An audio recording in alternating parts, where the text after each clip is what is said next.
G'day guys, what's going on? Supro here, welcome to the channel. Today I'll be going over my round 15 review. I scored 2,076 in the top 10% with a season rank of 1,897.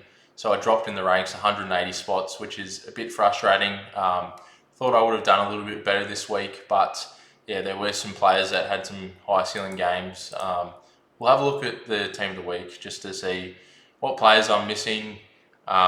But yeah, so LDU is like pretty good at the moment. Got a 148. So yeah, North Melbourne been a bit unlucky to be losing the last couple of games, but yeah, he's been really killing it. So that's pretty impressive to see.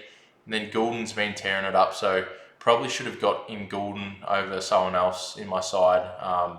But yeah, I'd have to have a look at that. No point in getting him now though. That's the only thing. And then there's Hayden Young got 130, which I don't have him either, and Yo 139. He's in unbelievable form. Someone that you might want to finish your side off if you don't own a full defence. You might want to grab a Yo. He's pretty consistent, so I'd probably get him if I wasn't finished in defence. And then, Tom Green finally bounced back, so that was good. I've got him. Didn't have DeConing. He did a 176 there, so pretty crazy stuff from him. You can kind of see it coming depending on the team sheets. He was a solo ruckman, so Cats weren't playing an actual ruckman, I don't think, so he just dominated there. But other than that, I've pretty much got a similar sort of side, just missing a few players from the buys and stuff, but I'll go over my team. So yeah, I've still got 6 trades, which is probably enough to get me through the rest of the season. So Dacos didn't play. We had the VC on Zach Merritt. I thought he was going, starting to slow down a bit in the last quarter. He was only on 95, but then he got scaled up a fair bit, so that was alright. At the end of the game, he did do some impactful scores and stuff like that, through the touches and stuff, but only ended up getting a 135. Thought he would have got a bit higher than that, but yeah, we take that. I was going to put the C on Sarong if he didn't go past 120, but he went past that, so we took the VC of 135, which was pretty safe. You got to take that. Sorry, go over the rest of the side. So Dacos obviously didn't play. Luke Ryan was a bit crap. He's had a couple bad games the last 2 weeks, high break even, but he's got Richmond coming up with the highest score of the season, I think. I think his highest score at least, probably the highest score of the season, but yeah, that's going to be in a couple of weeks' time, so he might drop a bit. If you don't have him, you could probably sideways him in a couple of weeks' time if you want to, but I'll just wait and see how he goes this week. If he doesn't go 110 plus, then it's a bit concerning. And then Sheasel got 117, so pretty good stuff from him. He's going pretty well at the moment. Yeah, North Melbourne are just getting a bit unlucky, I guess. 1 point loss and 3 point loss. Probably should have bet Melbourne, but it is what it is. And then Houston didn't actually watch this game. They got smashed, so he probably just didn't get much of the ball there. And then McGovern with a 99. He was looking on track to go 130 at least, but then he really slowed down in the last couple of quarters. So that was a bit frustrating. Probably would rather have a Yo type than a McGovern at the moment. But yeah, it is what it is. I can't really get rid of him at the moment. I think I'll just hold on to him for the rest of the year until someone gets injured. Hopefully no one gets injured. And then the last couple of rounds I might do some luxury upgrades so then I can, maybe win the grand final or something. I don't know if I make it that far though. And then Whitfield, 105, which is average. He's starting to be a bit more consistent now, starting to go up a bit in price. So interesting to see how he'll go for the rest of the year. Yeah, shouldn't be too bad. Pretty favourable fixture for him, I think, there. And then Merritt, yeah, he's been good. So if you don't have Merritt, it's probably your last upgrade this week. Could be the, a captain option, I guess. Plays later in the round. Captain or VC option against the Cats this week. Dangerfield's out as well, so should go absolutely nuts. But, with all the mids out for the Cats, they might try and tag him, I think, would probably be the logical thing to do if they're trying to win the game. But they're just not winning at the moment, so it's really frustrating as a supporter.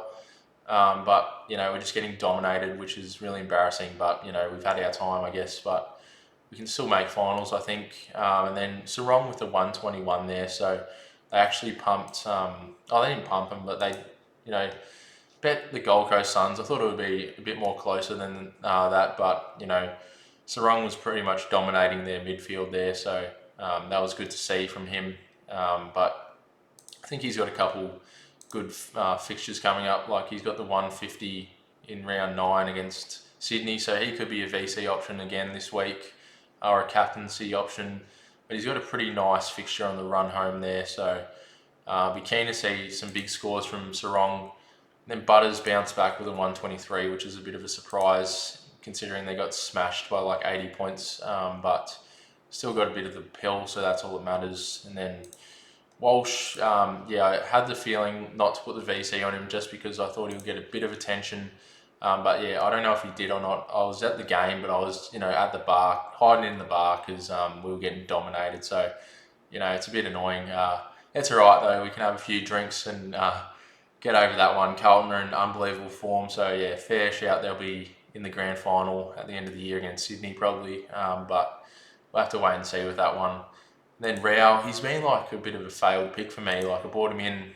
I think I bought him in after the Geelong game, and he's just been shit. Like this is not the Rao I was expecting to get. Bit frustrating if you bought him in. He had all the nice scores at the start of the season, and expecting a big bounce back game from him this week. But is he even going to bounce back? It's like I might as well grab Rosie and just field Rosie over Rao at this point because he's really just not getting much of it, or he's getting a bit of attention, I think. Just really not playing that well, which is frustrating. Bit of a fake primo. And then Tom Green with the 153, so this is huge. Finally bounced back there, so that's awesome. Love to see that. So yeah, he finally bounced back, which is great. Held the faith in him. You'd be salty if you traded him out. But yeah, he looks like he's going to be coming back to his best form now, which is good. And then Revel with the 61. Could trade him if we wanted to. Might just hold on to him for the buy cover. I mean, not the buy cover, for the cover for the rest of the year, sorry. But yeah, he's got a 45 break even. Still going to make a little bit of cash, but could get rid of him if you don't have a full primo side. That's fair enough. And Clark, 31 is pretty shocking from him, to be fair. I think he got a bit of the ball, just getting dominated by the Carlton midfield, so can't really do too much about that one.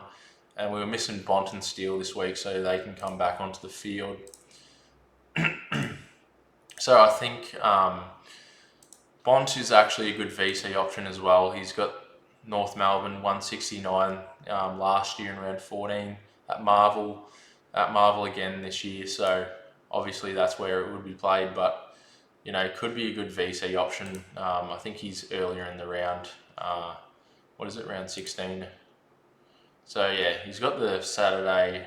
Yeah, it's frustrating, no Thursday night games anymore, which sucks. But I'd probably go. Who do you go for the VC and C option this week? Who knows? Probably like Merritt, Gawn, or Bontempelli.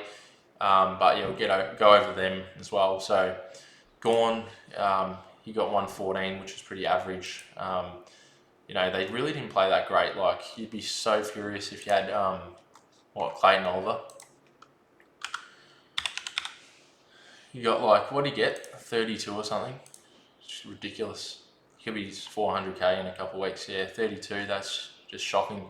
Don't even know how he scored so bad. Didn't even notice how bad he went. But yeah, Gawn with a 114. Pretty shocking game there from Melbourne. But expecting a big bounce back game against the Lions. He's got the 215 in there.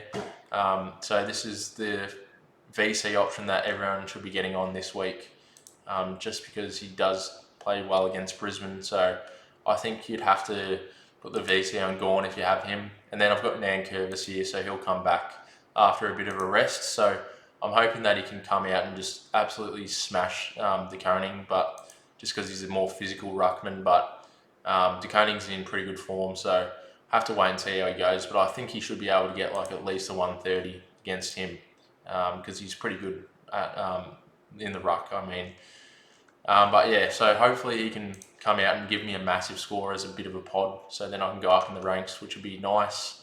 I could probably put the C on him. It's a bit more risky. I think there's a few safe options this week, so might as well just go with the pack there, with like a Gawn and a Bontempelli type, and then you've got Merritt as well. So a few big ones, bit of opportunity to go pretty big in the VC department this week. So yeah, why not do that? And then, Flanders at 635k, which is actually crazy to think. Just super consistent, 117. He doesn't drop below 100.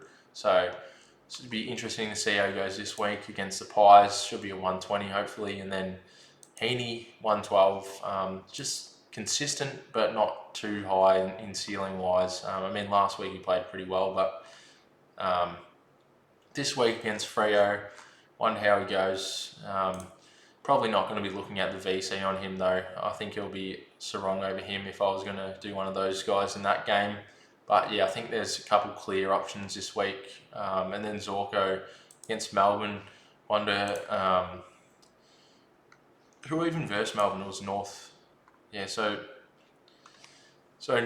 Fisher got the 108 against Melbourne. So I wonder what Zorko can do. He could probably go like 130, but yeah, Fisher was pretty good as well.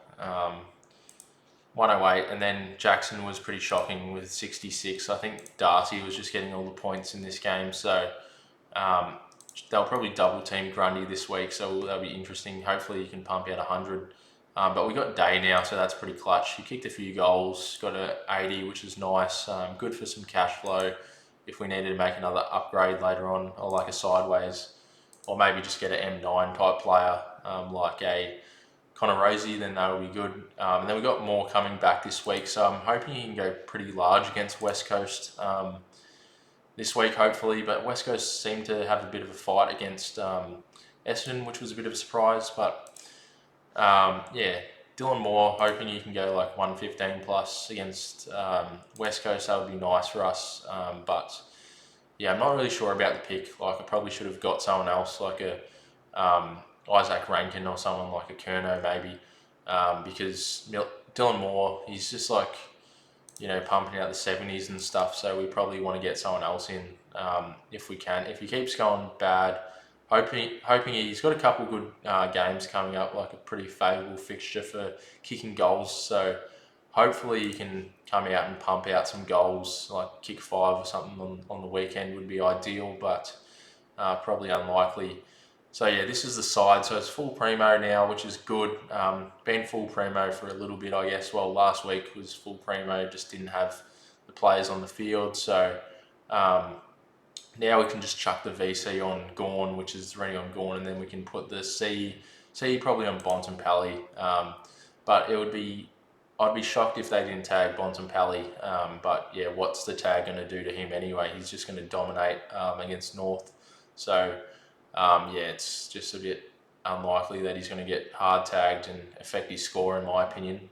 So I think that's a pretty obvious choice. You could go the VC on Bont into Merits, but I think I'm just going to do the VC on Gawn just because, he's got that 215 in there from last year. So I think he can do something. If they're going to be a chance to play finals, they need to have a big game against Brisbane this week.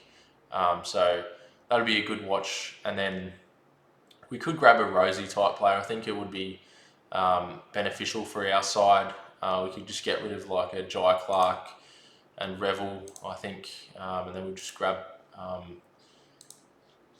where is it? Just grab a Rosie. Grab Rosie, and then, we can just get a 102k player. We probably want to get a loophole though in this situation if we're going to actually get his score. So we could just get like this Sard bloke from Essendon. Otherwise, we could go for the other guy that actually might get a game, which is Brown. So we could get him as well. But I think if we want to be playing the loophole game, then we could do this and just run the loophole with probably Real, I'd say.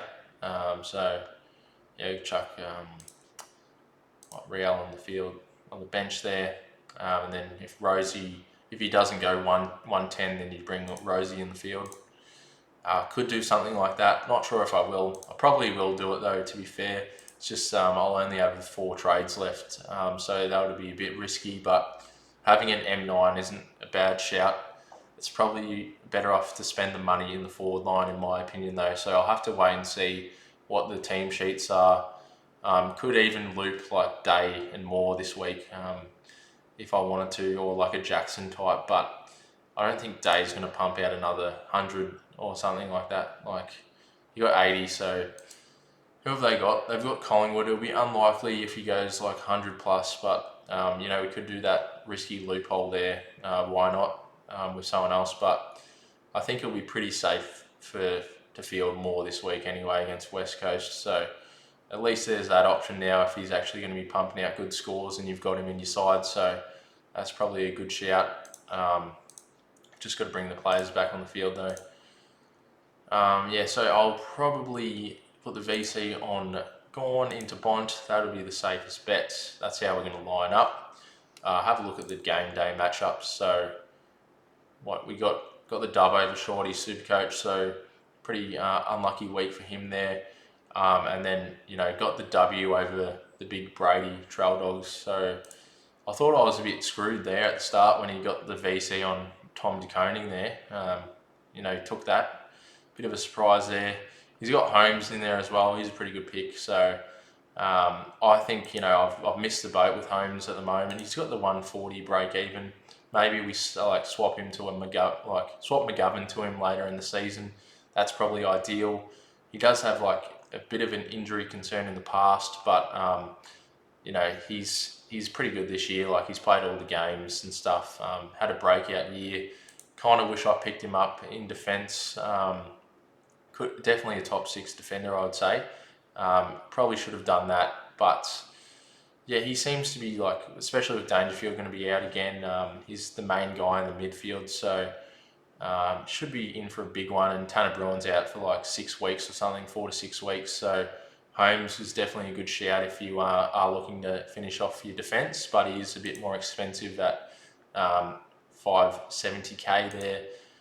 Pretty crazy pickup though if you did start him, because he's gone up so much. I think he was at 446. Yeah, so someone I'll probably look at next year.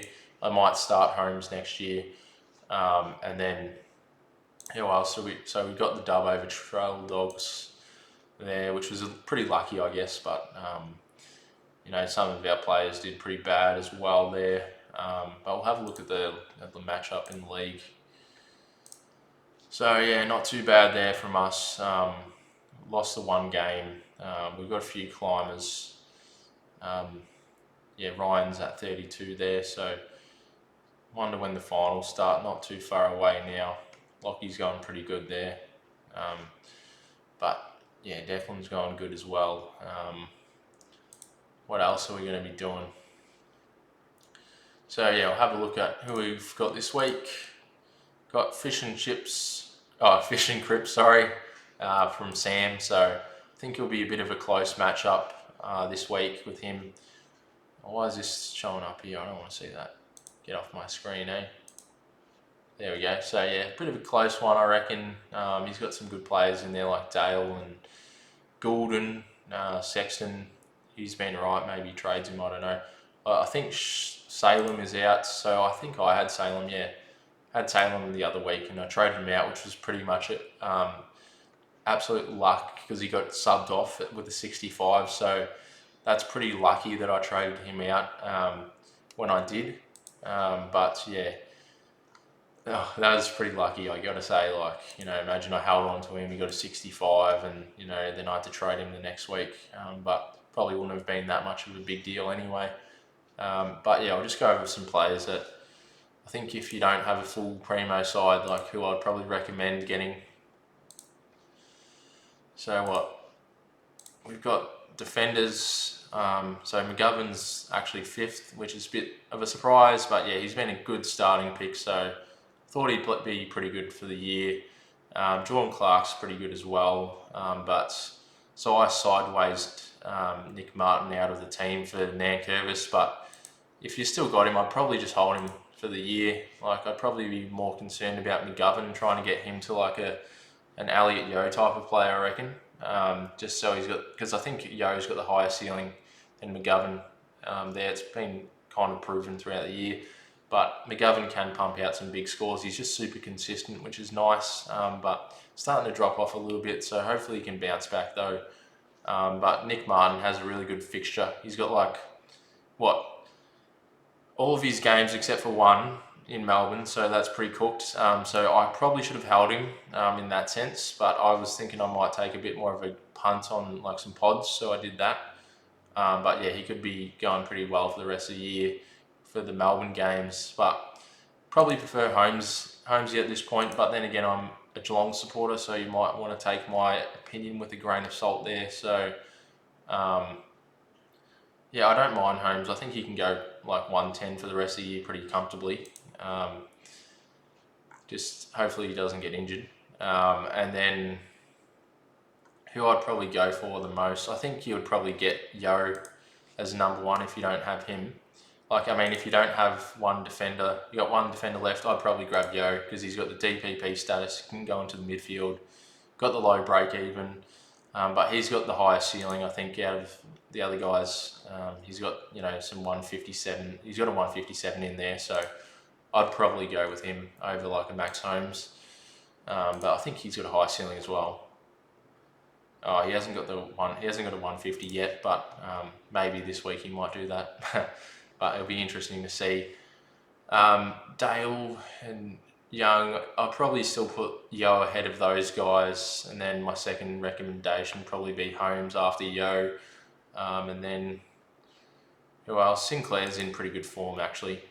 Have to have a look at his CBAs and stuff. I think he's been getting a bit of mid-time, but he's probably too expensive. I think the best value at the moment is to grab Yo. Stewart's come down a fair bit though as well. And Sicily's not a bad shout there, but probably too expensive. What's Stewart's record? Not the greatest, but I think he's going to start bouncing back hopefully. Well, I'm praying that he will. And then Sicily's not too bad either. He's got 134 against... Yeah, he's starting to get a bit of form in him, but I still think that Yo, in my opinion, is probably the guy that you want to grab. If you're going to grab another defender or you want to grab a midfielder as cover, Yo is probably good cover. Which actually, maybe I should look at doing that. Then we got the midfield. So you would... Oh, Heaney, you don't want to get Heaney.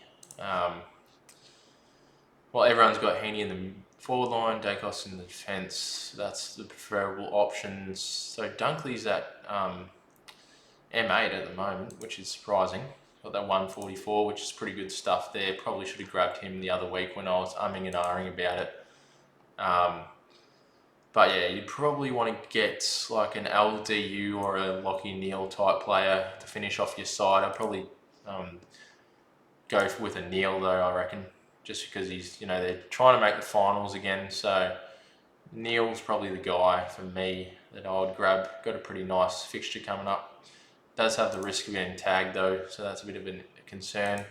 LDU's been killing it, so he's another guy that I probably should have grabbed when I had the chance, but he did come down really cheap. But probably someone we want to start next year, I'd imagine. And then the Gold Coast players here are a bit cheap as well, which is good. Henderson's a bit of a pod if you wanted to get him, but I think I'd rather have like a Neal in my opinion. And then Laird's another interesting bloke. So, I was talking about getting him into the side. So he did go the 141 last week, or the round 14. So not a bad fixture coming home for the rest of the year. If you do want to have a bit of a pod, you could go with a Laird. That's probably would be going Laird over Dawson at this point, but it's a bit of a questionable choice, I guess. But I think Laird is the one who gets tagged more than Dawson, so probably not a good shout. Robon went nuts. But yeah, who would you go with? I'd probably, if I was getting any of these guys, I'd probably prefer to get obviously I'd rather have any of these guys over Real at the moment. He's just not been great. But what's his fixture? It's not a bad fixture coming up. Like, he's got North Melbourne and West Coast in there and Richmond. So hoping that, if you are relying on grand finals, then maybe you grab one of the Gold Coast players against West Coast at the end of the year. So that's probably a good shout. Cripps has just been like pretty average as well, which is a bit of a surprise. Like surely he would be going nuts for the rest of the year. Oh, I actually forgot about. Yeah, that's who I would also consider bringing in, like Taranto. Yeah, I think he's actually a fair shout as a bit of a pod if you wanted to go with Taranto. He's at like 564k. What's he got? 84 break even. I think he's actually a fair chance of being a good pod. Got the 139 against Hawthorn the other week. But yeah, he's pretty consistent.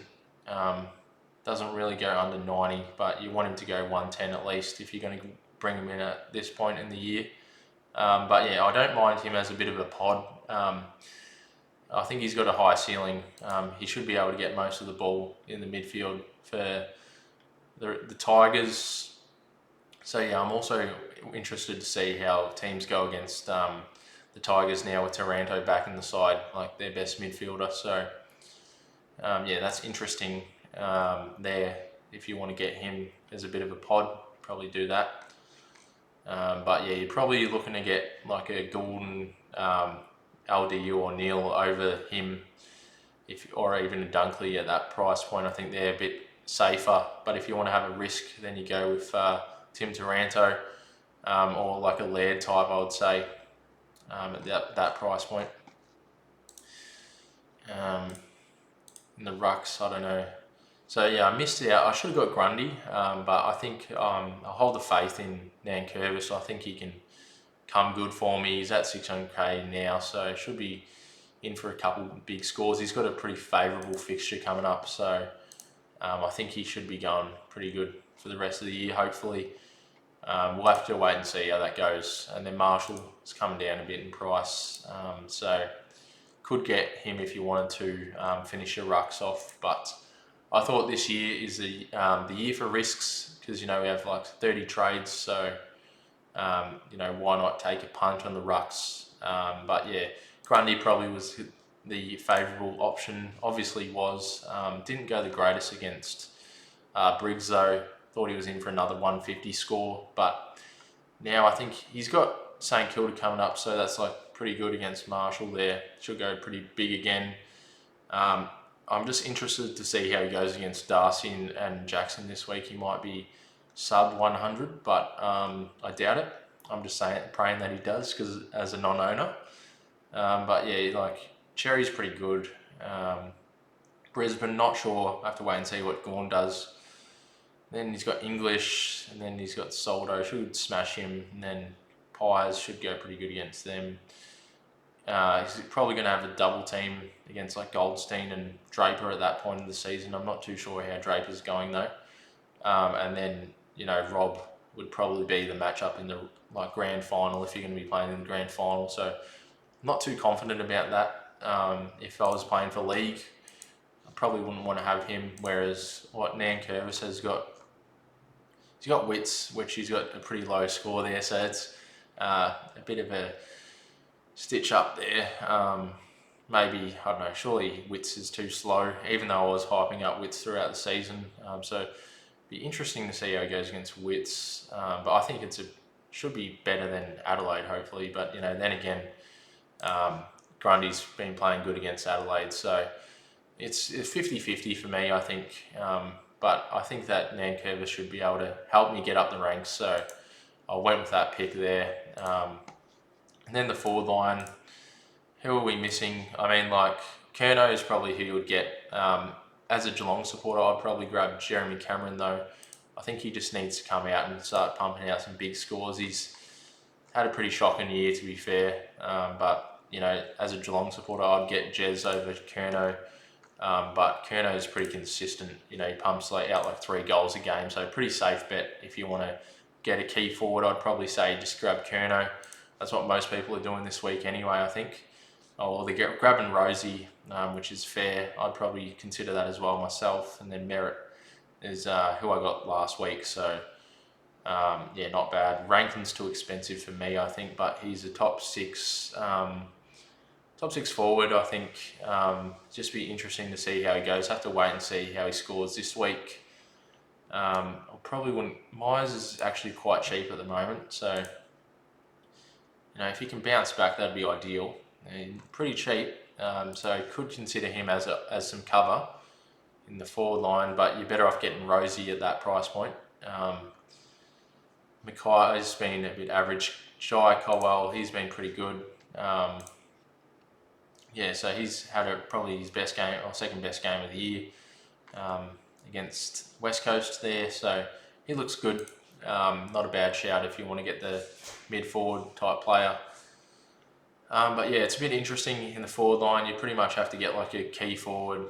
You could get Rankin. Was keen on Shea Bolton. Don't know what's happened to him. He's injured apparently. So yeah, he's pretty cheap as well. He does have a high ceiling, but just he hasn't really been playing to his best this year. Matthew Kennedy, probably not. There's really no good options in the forward line, is there? But yeah, we've already got a good forward line, I guess. Hipwood, I wouldn't go near. Comben, that's pretty good if you held him, but don't think many people would still have Comben.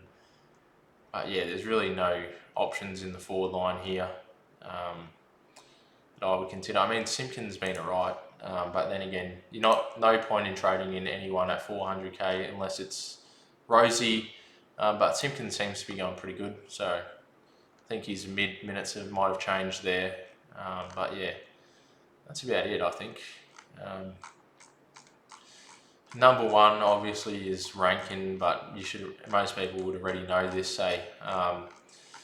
But I don't know if it's worth the 570k. It should be if it's your last upgrade and you've got heaps of trades, and then do it. But if you don't have too many trades and you want to have like an M9 type player, then you're probably better off grabbing a key forward like Curnow.